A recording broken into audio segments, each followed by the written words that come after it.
Swastiastu. Perkenalkan, saya Niputu Karina Dewi. Saya absen 34 dari kelas 10I. Di sini saya akan menjelaskan tentang pemanasan global. Halo, di sini sekarang kita akan membahas tentang pemanasan global. Nah, sebelumnya teman-teman udah tahu belum pemanasan global itu apa?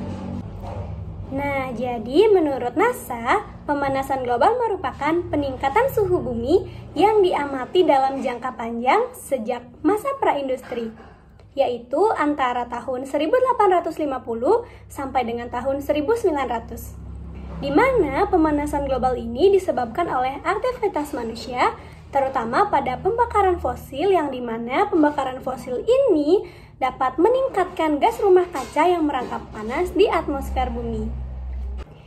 Nah, singkatnya, pemanasan global ini merupakan peningkatan suhu bumi yang diamati dalam jangka panjang dan disebabkan oleh aktivitas manusia. Nah, kalau udah ngomongin pemanasan global, pasti nggak jauh nih kaitannya dengan efek rumah kaca. Nah, teman-teman tahu nggak efek rumah kaca itu apa?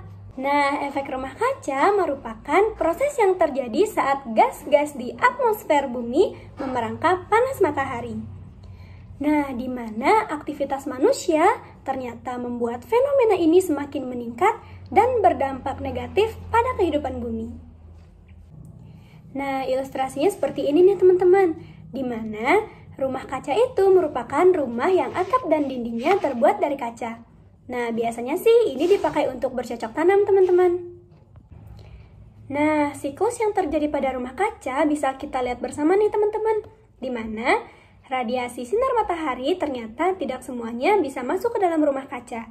Ada sebagian yang masuk dan ada sebagian yang dipantulkan. Nah, radiasi sinar matahari yang dapat masuk ini, sebagian akan diserap oleh tumbuhan sekitarnya dan sebagian akan dipantulkan dalam bentuk radiasi inframerah. Nah, saat sebagian radiasi inframerah ini terpantul ke atas, ada sebagian yang dapat menembus kaca dan sebagiannya lagi tidak dapat menembus kaca. Nah, bagian yang tidak dapat menembus kaca ini akan dipantulkan lagi ke dalam rumah kaca, di mana siklus ini akan terus berulang sehingga suhu di dalam rumah kaca akan menjadi semakin meningkat. Nah, teman-teman, siklus yang ada pada rumah kaca ini mirip dengan efek rumah kaca yang dimiliki oleh bumi kita loh, di mana bumi kita ini ditutupi oleh selubung gas yang disebut atmosfer. Nah, jadi bisa kita lihat bersama nih teman-teman, bahwa radiasi sinar matahari tidak semuanya bisa masuk atau menembus atmosfer kita. Ada sebagian yang memantul kembali dan sebagiannya lagi bisa nih menembus atmosfer kita. Nah, radiasi sinar matahari yang dapat menembus atmosfer kita ini, saat sudah tiba di permukaan bumi, hangatnya akan diserap oleh bumi dan sisanya lagi akan dipantulkan lagi ke atas. Tapi tidak semua radiasi inframerah itu dapat menembus atmosfer kita nih teman-teman. Ada sebagian yang bisa menembus dan sebagian lagi dipantulkan ke bumi kita.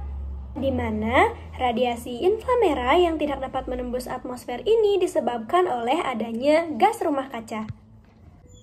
Tunggu dulu. Tapi teman-teman udah tahu belum apa bedanya efek rumah kaca dengan gas rumah kaca? Nah, kalau teman-teman belum tahu, di sini saya juga akan menjelaskan lagi nih. Jadi, gas rumah kaca ini adalah gas yang dapat menahan panas di atmosfer bumi, teman-teman. Nah, di mana gas rumah kaca ini terdiri dari uap air, karbon dioksida, metana, dinitrogen oksida, dan yang terakhir ada klorofluorokarbon atau CFC. Nah, di mana uap air ini terjadi akibat proses penguapan air. Karbon dioksida ini terjadi akibat hasil pernapasan makhluk hidup, pembakaran bahan bakar fosil dan pabrik semen, dan juga yang terakhir ada pembakaran atau penebangan hutan. Nah, selanjutnya metana. Metana ini terjadi akibat produksi minyak, gas alam dan batu bara, kotoran hewan ternak, bakteri pada tanah, dan dekomposisi tanaman mati. Nah, selanjutnya ada dinitrogen oksida, di mana dinitrogen oksida ini terjadi akibat pembakaran hutan dan bahan bakar fosil, terus ada produksi pupuk nitrogen, dan yang terakhir ada pembakaran biomasa. Nah, yang terakhir ada klorofluorokarbon atau CFC, di mana ini disebabkan oleh aktivitas manusia. di mana penyebabnya itu ada dengan penggunaan pendingin, penyemprotan aerosol, dan pengembangan busa. Nah, uap air, karbon dioksida, metana, dan dinitrogen oksida itu dapat muncul secara alami nih teman-teman. Sedangkan klorofluorokarbon ini terjadi akibat aktivitas manusia atau buatan manusia. Nah, dari penjelasan saya tadi, teman-teman udah bisa ngebedain kan apa bedanya pemanasan global, efek rumah kaca, dan gas rumah kaca. Nah, jadi kesimpulannya itu pemanasan global adalah peningkatan suhu bumi, sedangkan efek rumah kaca itu adalah siklus yang sudah terjadi secara alami sejak dulu.